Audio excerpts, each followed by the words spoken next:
I seen friends get shot. I done been jumped by like 21 people, got 2 screws. My knuckles all damaged. I deal with PTSD, dealt with social anxieties. And my mother was a hustler, you know what I'm saying? Yeah. And her daddy was a hustler. So off the gate, I started with instability. You know what I'm saying? Mom and dad was like 16 and 17 when they had me. I ain't had no daddy to look up to. I ain't never met my daddy. We was running a candy store out of the projects. We was in one door was my mother.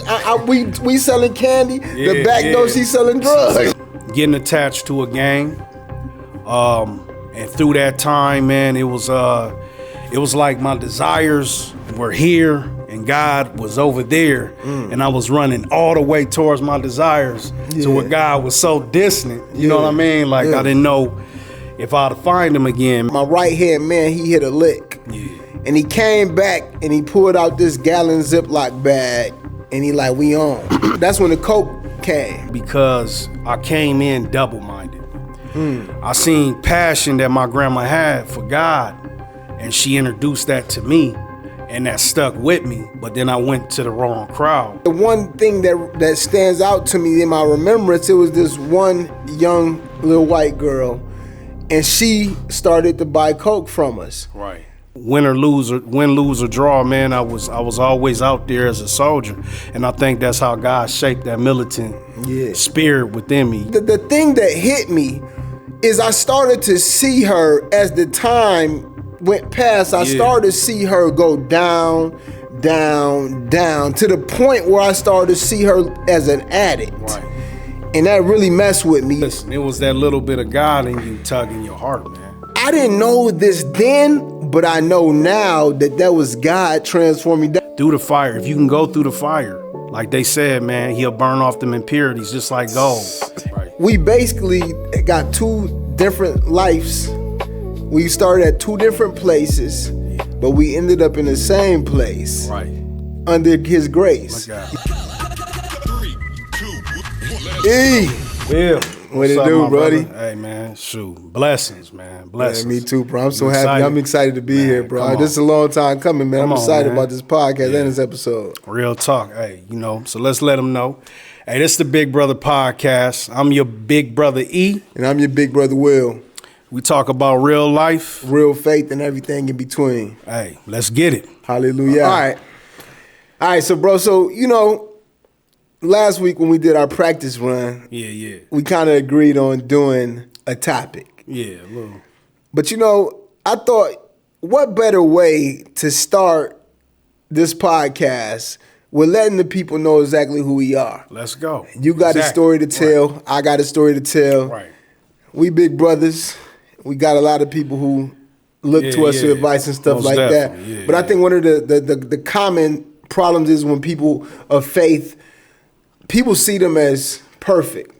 And they see a little polished where you are now, but they don't see where you came from. 100. Right. And so on this podcast, what we want to do is, like we said, we want to keep it real. We want to tell them where we came from, man. And so I just want to ask you, you know what I'm saying? Like, what was it like growing up for you? Like, who is E? Give us a little bit of the backstory. Okay, man. So off the gate, I started with instability. You know what I'm saying?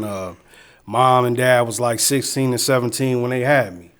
I moved around, seen a whole bunch of different cultures, dealt with trenches and dealt with suburbs. So I feel like my walk is unique, bro, because I came in double-minded. I seen passion that my grandma had for God, and she introduced that to me, and that stuck with me. But then I went to the wrong crowd as well, because you get a certain age, and you got to start, going out and experiencing stuff. So, I ended up getting attached to a gang.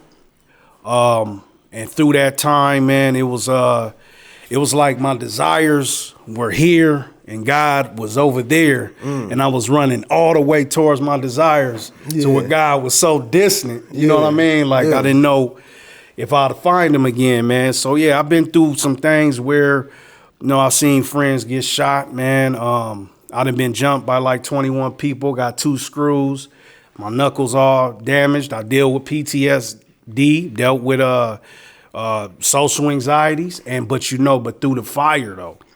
Through the fire. If you can go through the fire, Like they said, man, he'll burn off them impurities just like gold, and you will shine. You feel what I mean? And yeah, man. So like I said, I've been through some things, man. I'm not gonna lie. Like I was just you know what I'm saying? Like I wasn't a young kid that was going through this, man. Win, lose, or draw, man. I was always out there as a soldier, and I think that's how God shaped that militant spirit within me. You know what I mean? Man, speaking of that, like that's what I like about you, bro. Like, you know, we brothers, but we ain't grew up around each other. You know what I'm saying? Like, right. We basically got two different lives. We started at two different places, but we ended up in the same place, right? Under His grace. Look at him. You know what I'm saying? And one of the things that, to me, the thing that I like the most is like I like the ruggedness that you have, right? I think a big part of what I've seen throughout the years is like this emasculation of manhood, right? You know what I'm saying?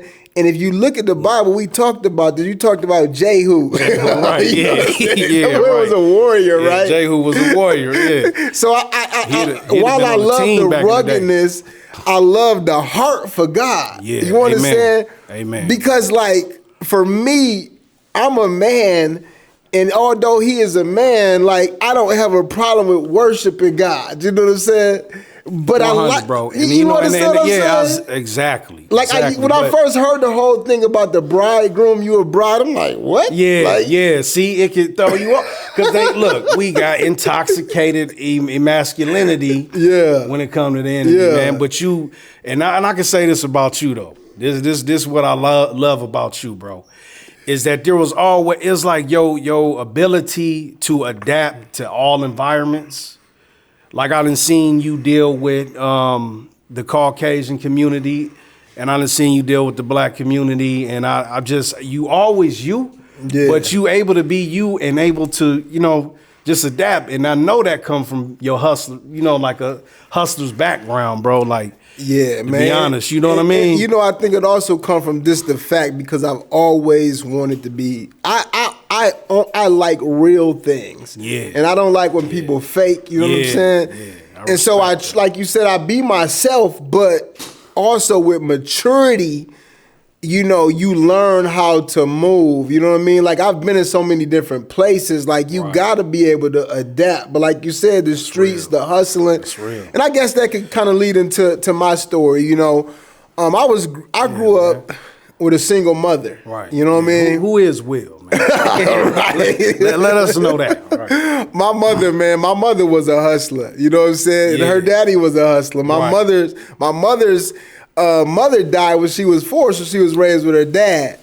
And you know, my mother's 6 foot tall, bro. Like, you know, and people like looked to my mother and was scared of my mother. You know what I'm saying? Yeah, right. And so when I saw her, I felt like my mother was everything. Yeah. So how everybody else looked up to their dads and stuff like that, I ain't had no daddy to look up to. I ain't never met my daddy. You know what I'm saying? I remember, I won't say never. I met him one time waking up, and he talked to me, and then that was it. Like it was just it, right? And so while I did maybe deal with some identity issues, I ain't know I dealt with no identity issue. I felt like I ain't need them because I had all of the love that my mother gave me. But my mother was a hustler, like I said, you know, doing gambling, running numbers, all of that stuff, right? And so when I got into high school, you know, I'm like, man, it's time for me to start hustling. Right. Because up until then, you know, we was running a candy store out of the projects. We was in one door was my mother. We selling candy. The back door she selling drugs. You know what I'm saying? And I'm not saying it's glorifying it. You know, it's not to glorify it. It's just crazy where you came. Where you come from. You gotta understand the story beforehand if we gonna get to you know what I'm saying? Get to the meat of it. Yeah, and so you know, high school come, I'm starting to sell blunts, you know? And my sister ended up telling on me because I was in a Votech center and some dudes was basically finna snitch on me or rat on me. And my mother, so she told me, my mother sat down and said, if this what you gonna be doing, you gonna have to start paying for everything. Because up until now, you a child, but you trying to be a man, you know? I said, well, I'll just take the risk and start paying. Paying for rent, all of that stuff, right? And so, fast forward, bro, I want to get to like the thing that really got to me in all of this, I got one memory that really sticks out to me when it comes to my past that always sticks up to me, even though I've been forgiven, even though all of that stuff is in the past. It started when I started off selling the weed and stuff. I was just cool with that, and that's all I wanted to be because I always felt like I did have a moral base. I didn't want to be out there selling crack all of the homeboys and stuff right? Most definitely, right. But it eventually turned to more. And I remember one of my guys that I was running with, my right-hand man, he hit a lick. Yeah. And he came back and he pulled out this gallon Ziploc bag and he like, we on. And so that's when the coke came. Yeah. Right. Because he had a whole gallon full of coke. Right. And the thing about it is the one thing that stands out to me in my remembrance, it was this one young little white girl, and she started to buy coke from us. Right. She used to do pills and stuff like that, but she ain't look like she was no addict or nothing. She looked like she was well put together, well kept, Right. And she ended up introducing me to her mom and everything. And so they was like heavy, like they was buying coke all the time. Okay. And every time, we would come to their house, they would turn off all the lights, they would get neon lights, they would start to do like this whole ravey thing. It was like they was just like a party, this is some weird stuff, right? Yeah. But we liking the money and everything. Yeah. But the thing that hit me is I started to see her as the time went past. I started to see her go down to the point where I started to see her as an addict. Right. And that really messed with me, you know what I mean? Deep, because I ain't never really set up to be that person, you know what I mean? And it's not like I didn't think she would have went somewhere else. Because I know if she didn't get it from me, she would have went somewhere else. But I still just didn't like it, right? Man, listen, it was that little bit of God in you tugging your heart, man. That's what it was, bro. Yeah. So she started to steal. Yeah. She started to write bad checks. She started to do all these kind of things. And one day she came to me and she said she wanted to buy some crack. Me thinking I'm a moral person, I'm like, I ain't gonna sell you no crack, baby girl. So That's you going to do, do your thing. Yeah. But guess what? She went across the street. She got the crack anyway. But I felt like Ollie's didn't do that, right? Right. But the thing that sticks with me to this day is like I played a part. Right. And although God has forgiven me, although I've forgiven myself, it still make me sad just thinking about it. Because even the very fact that I remember it so good, it says something. You know what I'm saying? Right. And so I didn't know this then, but I know now that was God transforming. That was like you said, that was that little thing in the inside that was like, nah, this ain't you, that was the transformation. This ain't you, you know what I'm saying? Yeah. And so I didn't give my life to him right off of that. But you know what I'm saying? I left the streets. You know what I'm saying? That's deep. And some other things happened, but we'll leave that to a later date. You know what I'm saying? Yeah. But we got to go back to that, though. Yeah. We was talking about it, man. That stuff, some of the things that you done been through, bro. Yeah. Man. You too, bro. To me, man. We got some stuff to really share for y'all, man. And that's what we saying, like, two brothers, two different paths, right? But ended up right here. I'm telling you, man. Just different grace. furnaces. That's his grace. Right. That's his grace, man. And I think about it, man. I think about this one scripture, and I keep forgetting the address. But it's prepare your mind for action and exercise self-control. Put all your hope in the gracious salvation that will come to you when Jesus Christ is revealed to the world. Don't slip back into your old ways of living to satisfy your own desires, for you didn't know any better then, but now you must live holy just as the God who chose you is holy. Man, the renewal of it all, bro. Like, I think about being in them trenches and doing certain things. Man, I would have conversations with dudes that would do stuff, and I mean, it was up there. It was some of the worst stuff you could do. And I remember I'd have to play that role of like, man, I don't care, we soldiers type thing. But in my heart, I'm like, man, I ain't a gangster by choice, and I don't even know if I could be called that, because that wasn't what I felt I was. I felt I was surviving. I felt like, man, shoot, ain't nobody gonna teach you out here to do nothing. So you got to learn it yourself, you know. Man, but see, you said something to me off camera, you know, on a different day when you talked about this in your upbringing, bro. Like the thing that really stood out to me about it is how in pursuit you were for structure. Oh man. Because like people don't really look at it like this. Right. Like most of us as young men, we just looking for somebody to give us some structure. Right. We just looking for somebody to give us guidance. And that's why you went to Gaines. Like, you know, because like, you told me how they were how you like went. Some of the older homies, man, in Atlanta would pull up and be like, why you ain't in school?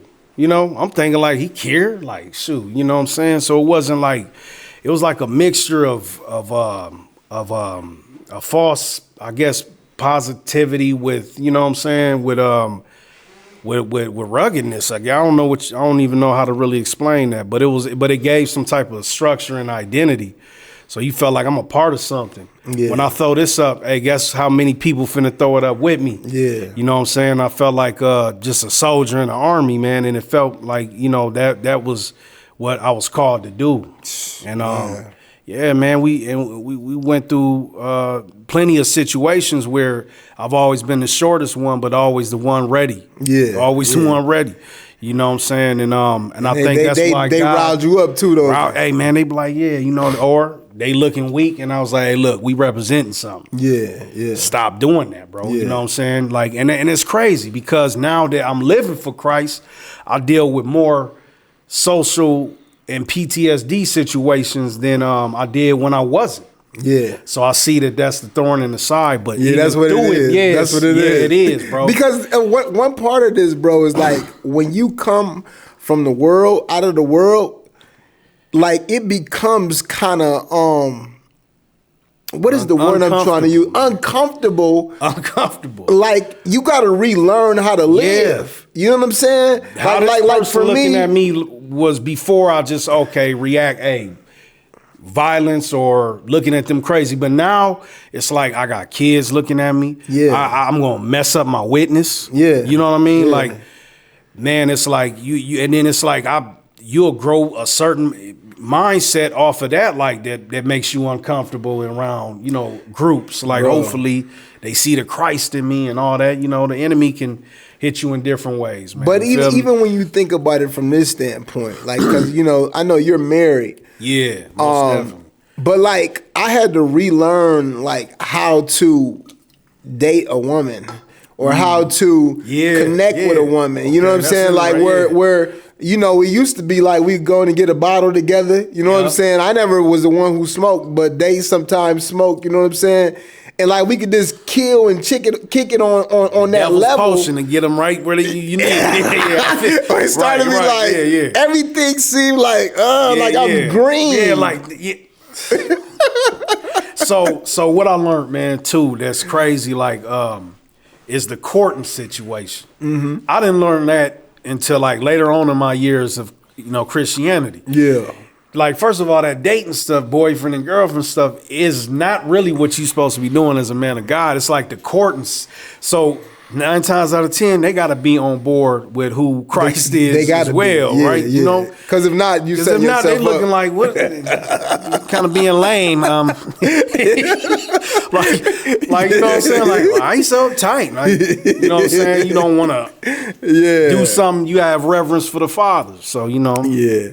Well, look, man, I'm excited about it again, bro. Let's talk about how we met real quick, man, because I think that's important. You know, most definitely. How we come to the place of actually, you know, doing this podcast. You know, I'll kick it off, bro. Like it was so.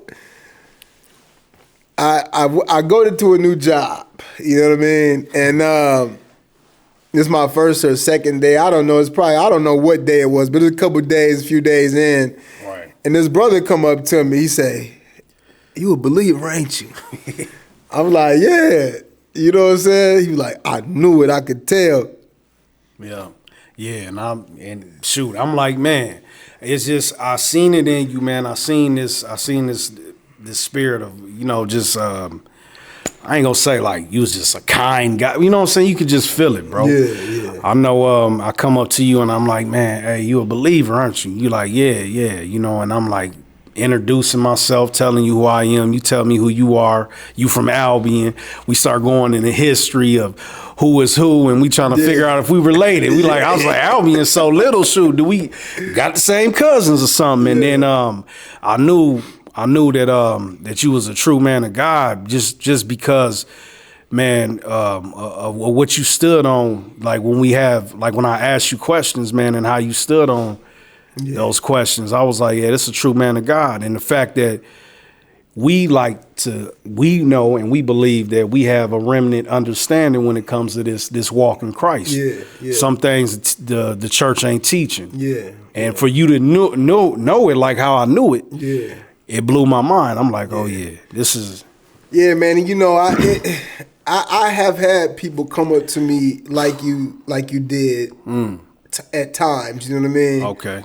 But you came up to me at the right time, bro. Like, it wasn't that I was walking with a cross. It wasn't that I was like outwardly bold doing anything. You know what I'm saying? Like, I live my life with a certain set of principles. You know what I'm saying? Because I believe that we supposed to live out the word. You know what I'm saying? I don't really care about the titles and all of that stuff. You know what I'm saying? The logos and the stickers. What you didn't know and what you probably don't even know right now is, like, I was yearning for some fellowship. Like I said, some kind of masculine fellowship with another believer, another man of God. You know, I got my brother, you know what I mean? And we go and we kick as much as we can, you know what I'm saying? But I had been out of work for a minute. And I found myself getting stagnant, you know what I mean? Because when you ain't out in the field, when you ain't out touching people, you know what I'm saying? Sometimes you could get stagnant, you know what I'm saying? Most definitely. And you came at the right time, bro, because you ignited a fire in me. And you know what I'm saying? I feel like that's what Yah does.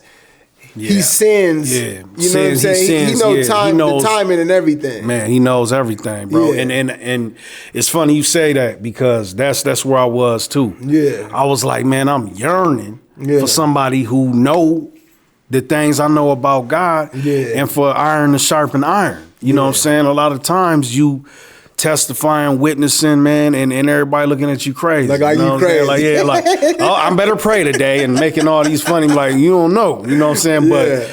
But yeah, you know what I'm saying? So when I found out that's who you were, man, like, it was right on time for me too. Yeah. Right on time, bro. Man, you know? that's awesome, bro. Like his timing is everything. His timing is everything. It really is. I hope everybody know that, for real. For real. Even the way that this set up. Like, you know, like the podcast is fell in place, you know. We got Richard there. Shout out to my brother Rich, man. For real, He got the whole setup, you know what I mean? He had everything all the way ready, and he just wanted he wanted to put out some positivity and some he wanted to get God out right. He wanted to get God. God is tugging at his heart, you know. Say he been doing this for a long time, and shoot, he's serving in the church right now, doing the same thing. So I know God is just moving. I know it's his time. It's his timing, because when you first asked me, I was like, I want to do it. Yeah, you wanted to be a guest, but you know, let me just be a guest first. You know what I'm saying? And I said, you know, man, I'm working on my weight. I'm working on my health, man. I don't really want to be on camera right now. You know what I'm saying? Right. I'm just being transparent. I'm just being honest. Yeah, you know being what I'm real. saying? Right. Yep. And my man's was like, no, bro, you got to do it. Yeah. Like, you got the personality for it. Man, come on. I said, shoot, man. I mean, it took me a minute. I prayed about it and stuff, and it just hit me one day. I said, man, you finna do this. Come on. And so I came, I told you, I'm in. And you kept asking me, like, are you sure? I'm like, bro, I don't say stuff I don't know. Yeah. You know what I'm saying? Real, Yeah, so here we are now. Yeah. Your big brothers. Your big brothers. and I'll tell you like this, man.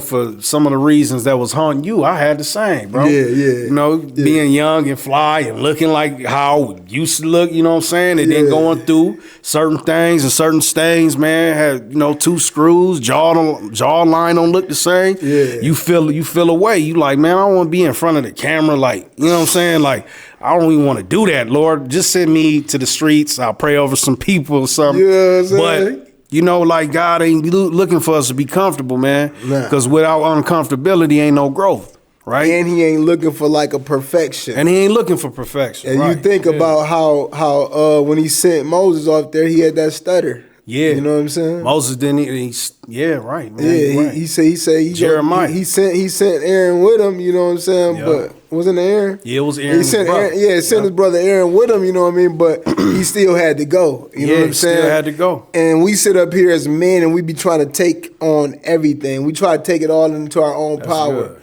You know what I mean? That's real. But realistically, he just waiting on you to make the first step. Man, he said, don't worry about anything. Instead, pray about everything. Tell him what you need.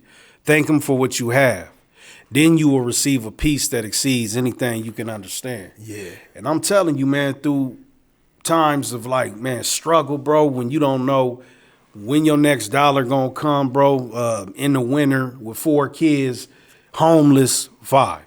Homeless, you know what I'm saying? Not knowing what's gonna happen, and then praying, and all of a sudden your phone ring from a random family member you ain't even think to talk to, and hey, I just wanted to make sure you was straight. I want to give you some money. Yeah. And now I got a hotel, and you know, the way God, if you let God's timing, if you just wait on God, then I'll tell you, man, that you're in the best place you could ever be.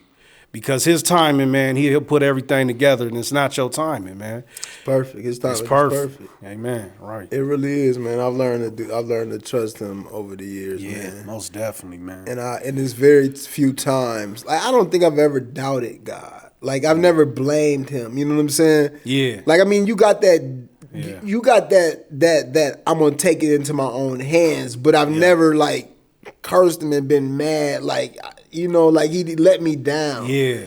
But I know that is a common thing for people, you know what I mean? But it's just that ever since the first time I've experienced him, I knew who he was, and I knew like it wasn't even like a shadow of a doubt. Yeah, it's like you can't doubt. I feel that. I felt that way. Like you can't really doubt who he is.